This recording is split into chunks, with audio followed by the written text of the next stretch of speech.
Selamat pagi anak-anak. Pagi. Apa kabarnya? Baik, luar biasa. Oke, kita sudah memuji memuliakan nama Tuhan. Saatnya kita akan mendengarkan tentang cerita firman Tuhan. Nah, sebelum kita mendengarkan jauh cerita firman Tuhan, Ibu mau bertanya kepada anak-anak. Siapa yang sudah pernah mengikuti pesta perkawinan? Ya, siapa yang sudah mengikuti pesta ulang tahun? Nah, semuanya sudah pernah mengikuti kan? Acara pesta pernikahan, perkawinan, atau pesta ulang tahun. Nah, kalau di acara pesta tuh anak-anak, apa yang kamu temui di situ? Makanan, apa lagi? Apa lagi? Ayo Abel, apa? Hah? Hadiah. Terus apa lagi? Kalau di acara pesta ulang tahun maupun pernikahan perkawinan, kata negara tadi ada makanan, ada hadiah. Selain makanan, apa lagi? Ada minuman. Nah, tentu di dalam acara pesta itu anak-anak tentu ada makanan, ada minuman ya kan, ada hadiah. Sekarang Ibu tanya, ketika kita sangat berpesta dengan sukacita mengikuti acara pernikahan, ulang tahun, ada makanan, ada hadiah. Nah, ketika kita makan tiba-tiba minuman tidak ada, bagaimana? Bagaimana kalau misalnya tidak ada minuman? Yang merasa kehausan ya, masa ada makanan tapi tidak ada minum, pasti repot kan mencari kemana-mana air untuk bisa diminum ya, untuk bisa melegakan tenggorokan kita. Habis kita makan kok tidak ada air minum, pasti berepot kan, pasti mencari kesana kemari. Nah, di suatu tempat juga anak-anak ada acara perkawinan. Ada perkawinan yang ada di Kana, itu di Kana namanya. Di Kana itu ada sebuah pesta perkawinan yang ada di Galilea. Nah, acara perkawinan yang ada di Kana, Tuhan Yesus diundang bersama murid-muridnya. Kita akan melihat dari firman Tuhan yang terambil dari Yohanes. Yohanes pasal 2 ayat 1 sampai ayat yang ke-11. Yohanes pasal 2 ayat 1 sampai ayat yang ke-11. Nah, ini ceritanya, yaitu tentang mujizat di Kana. Yohanes pasal 2 ayat 1 sampai ayat yang ke-11. Yohanes itu di perjanjian baru atau di perjanjian lama? Baru. Sampai sudah dapat firman Tuhan? Sampai sudah dapat? Nah, di mana tuh di Yohanes itu? Sudah? Nah, Yohanes pasal 2 ayat 1 sampai ayat yang ke-11. Nah, ceritanya perhatikan di sini. Ceritanya itu di Kana itu aku telah melaksanakan acara perkawinan dan Tuhan Yesus itu diundang ke perkawinan bersama murid-muridnya. Nah, selain Tuhan Yesus yang ada di acara perkawinan bersama murid-muridnya, di situ juga ada Ibu Yesus. Ya, perhatikan baik-baik. Ini ada gambar tentang Yesus. Tuhan Yesus diundang dalam perkawinan yang ada di Kana, di Galilea. Dia bersama dengan murid-murid diundang dalam acara pesta, dan di situ ada Ibu Yesus bersama orang-orang banyak yang mengikuti acara perkawinan di Kana. Nah, ketika mereka dengan sukacita ya mengikuti acara perkawinan di Kana, yang ada Yesus, yang ada murid Yesus, dan ada Ibu Yesus dan bersama orang banyak di situ. Tiba-tiba ketika mereka menikmati pesta yang sangat sukacita untuk anak-anak, nah tiba-tiba dalam acara pesta itu ada makanan tapi anduk telah habis. Nah, ketika pada saat mereka menikmati makanan jamuan yang sangat enak-enak dalam pesta perkawinan di Kana, tiba-tiba anggur habis.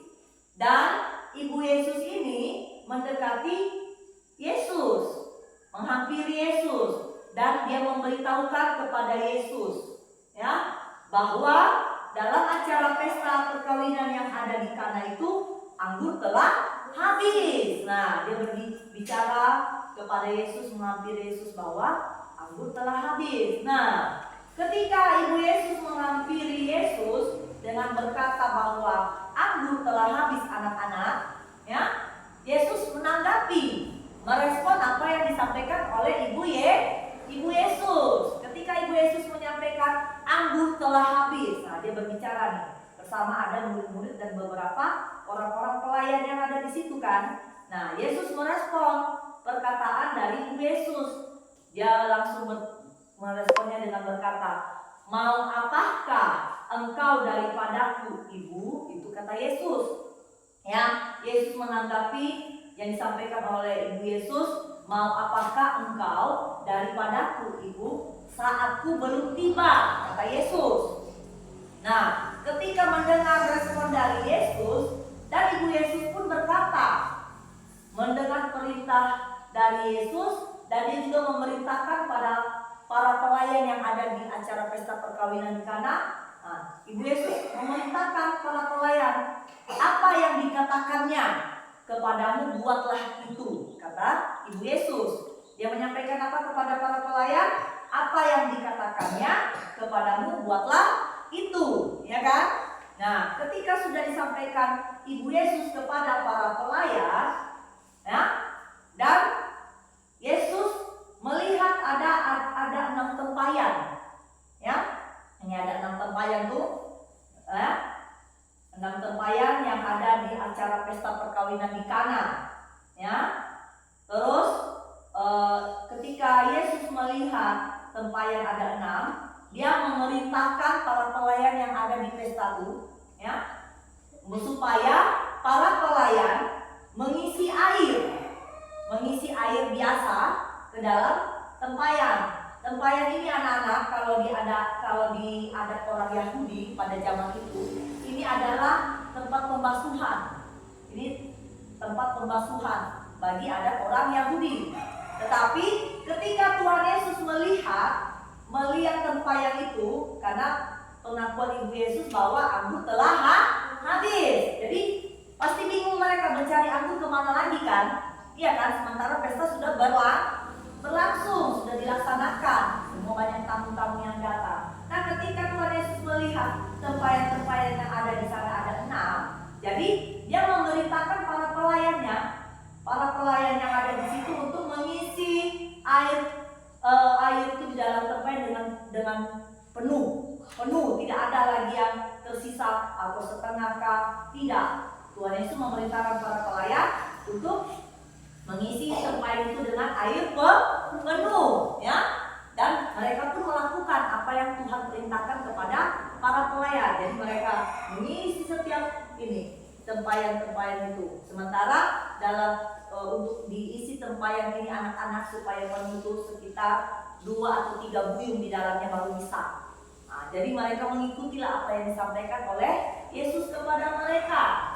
Nah, ketika mereka sudah selesai mengisi air biasa itu ke dalam tempayan, nah Tuhan Yesus memerintahkan lagi para pelayannya yang ada di pesta, cedoklah air itu, ya, maksudnya ambil air yang sudah ada di dalam tempayan sudah penuh itu, disuruh para pelayan untuk cedok kembali, ya. Sesudah dia cedok para pelayan itu air itu di dalam tempayan dan bawalah kepada pemimpin pesta, ya, kepada pemimpin pesta. Dan para pelayan juga mengikuti apa yang disampaikan oleh Yesus. Sesudah mereka kasih penuh itu tempayan dengan air, terus mereka cedok kembali. Mereka bawalah ke tempat orang-orang yang pesta tersebut, kepada pemimpin pesta lah yang paling terutama. Jadi ketika membawa air yang ada di dalam tempayan itu kan mereka sudah tahu karena itu air biasa kan, ya kan, bukan anggur, tapi air biasa. Hanya Tuhan Yesus yang tahu, ya, Ibu Yesus dan para pelayan yang ada. Tetapi ketika para pelayan mencedok air dari dalam tempayan yang membawa kepada seluruh orang-orang yang ada di pesta, mereka tahunya itu adalah anggur. Nah, ketika mereka mengecap air yang biasa yang tadi itu di dalam tempayan, tapi mereka merasakan bahwa itu adalah anggur yang lebih baik, anggur yang paling manis.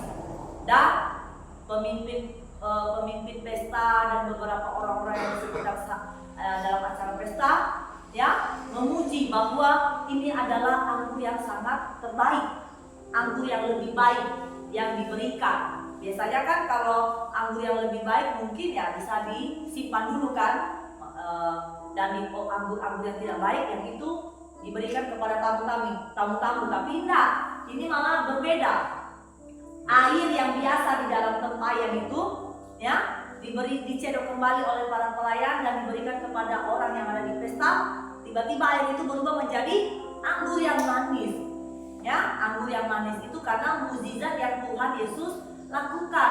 Itu mukjizat pertama yang Tuhan lakukan di pesta perkawinan di Kana. Bayangkan itu anak-anak.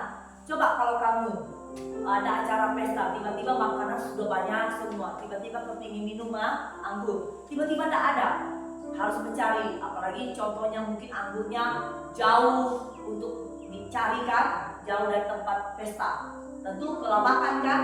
Nah, seperti yang dilakukan oleh Yesus, air biasa disuruh kepada pelayan untuk dituangkan di dalam tempayan kan, semuanya dengan penuh. Tempayan-tempayan itu ada 6. Berapa? Ada 6 tempayan. Tetapi dicedok kembali oleh para pelayan dan diberikan kepada seluruh para tamu. Air yang mereka kacap itu mereka bilang adalah anggur yang sangat manis, anggur yang lebih baik. Nah, dari cerita firman Tuhan ini anak-anak, ya, ini dia mengecap air yang dalam tempayan itu. Dia bilang berkata, inilah anggur yang sangat baik, yang dia memuji, mempelai laki-laki yang ada dalam acara pesta perkawinan tersebut. Nah, ini adalah mukjizat pertama yang telah Tuhan Yesus lakukan. Ya, jadi aplikasinya anak-anak yang dapat kita ambil dari perkawinan yang ada di Kana, pesta perkawinan ada di Kana, yaitu bahwa Yesus adalah anak Allah. Yesus adalah anak Allah. Kenapa dikatakan Yesus adalah anak Allah? Mujizat yang pertama dinyatakan oleh Allah, air bisa berubah menjadi anggur. Jadi kita harus tahu bahwa Yesus itu adalah anak Allah. Ya, dia telah melakukan mujizat yang pertama. Dan yang kedua, dari cerita firman Tuhan ini dapat kita lihat bahwa iman kepada Yesus. Siapa yang memiliki iman? Iman kepada Yesus itu siapa? Ibu Yesus bersama para murid Yesus yang ada di dalam pesta perkawinan. Kenapa? Mereka tetap percaya kepada Yesus. Walaupun mereka tahu air anggur itu sudah tidak ada lagi, sudah habis. Tapi ketika Yesus berkata, kasih penuh tempat itu dengan air yang penuh, dan mereka mau mengikutinya dan mengisinya. Itu artinya dia percaya kepada Yesus dan menyuruh kembali para pelayan untuk mencedok. Artinya bahwa mereka betul-betul percaya bahwa Yesus itulah yang berkuasa. Ya, anak-anak. Dan yang ketiga, aplikasi yang dapat kita renungkan dari firman Tuhan ini adalah kasih dan kuasa. Di mana kasih kuasa Yesus itu sangat luar biasa, ya kan? Sangat peduli dia kepada orang yang melaksanakan acara pesta. Ya, begitu juga kita anak-anaknya. Kalau kita butuh segala sesuatunya, mungkin bapak mama tidak bisa mencukupi ya kebutuhan. Contohnya paling uang jajan. Mungkin kalian oma minta lama uang jajan. Masa teman-temanku jajan 10.000, aku hanya 5.000, ya kan? Tapi kalau kita percaya sama Tuhan, maka Tuhan akan memenuhi kebutuhan kita, ya. Dan Dia dapat bisa mengubah segala keadaan. Jadi anak-anak, kita belajar dari cerita mujizat di Kana. Yesus adalah anak Allah yang menyatakan mujizatnya pertama di acara pesta perkawinan di Kana. Air biasa berubah menjadi anggur yang enak, yang manis, dan dipuji oleh orang-orang yang ada di sana. Dia memuji mempelai laki-laki, memberikan anggur yang baik. Ya. Dan yang kedua, aplikasinya adalah kita seperti Ibu Yesus harus memiliki iman percaya kepada Yesus, ya, karena Yesus itu yang berkuasa. Ketika kita betul-betul sungguh percaya, maka Yesus akan berkuasa memberikan yang terbaik bagi kita. Yang penting harus memiliki iman percaya kepada Yesus. Dan yang ketiga, kuasa, ya, kuasa Yesus, ya, kuasa Yesus dalam kehidupan kita. Kasihnya sangat luar biasa dalam kehidupan kita anak-anak. Jadi jangan lupa akan kebaikan Tuhan, cinta kasih Tuhan yang selalu kita. Seperti belajar dari pesta perkawinan Kana. Tuhan peduli dengan kebutuhan kita. Iya tidak? Tuhan peduli dengan kebutuhan kita. Hanya satu kuncinya, percaya kepada Yesus dan tidak berubah-ubah hidup kita untuk tidak percaya kepada Yesus, tapi tetap selalu percaya dan percaya. Dan Tuhan akan mengubah segala keadaan kita yang tidak baik menjadi lebih baik. Nah, begitu juga kalian dalam masa pendidikan, ya kan? Ya, kita tidak tahu keadaan kita masing-masing anak-anak, tapi tetap selalu percaya kepada Tuhan. Tuhan akan mengubah. Mungkin bagi orang sekitar, Habel, Dara, Ontang Lie, Kaila, Gia dan Sambo, mau jadi apa? Bapak mamanya aja tidak sanggup untuk cukupkan kebutuhan. Tidak usah dengar cerita orang, tapi tetap percaya kepada Tuhan. Ketika percaya kepada Tuhan, Tuhan akan mengubah segala sesuatu indah pada waktunya. Ya, nah, dan ayat hafalannya anak-anak yang dapat kita bisa lihat dari firman Tuhan, dari cerita firman Tuhan mukjizat di Kana, yaitu ayat hafalannya adalah di dalam Yohanes pasal 2 ayat 4b. Yohanes pasal 2 ayat 4b. Apa bunyinya? Mau apakah engkau daripadaku, Ibu, saatku belum tiba. Yohanes pasal 2 ayat 4b. Yuk sama-sama kita sebut. Ayat hafalannya dari Yohanes pasal 2 ayat 4b. Apa bunyinya? Mau apakah engkau daripadaku, Ibu, saatku belum tiba. Ingat ya, Yohanes pasal 2 ayat 4b.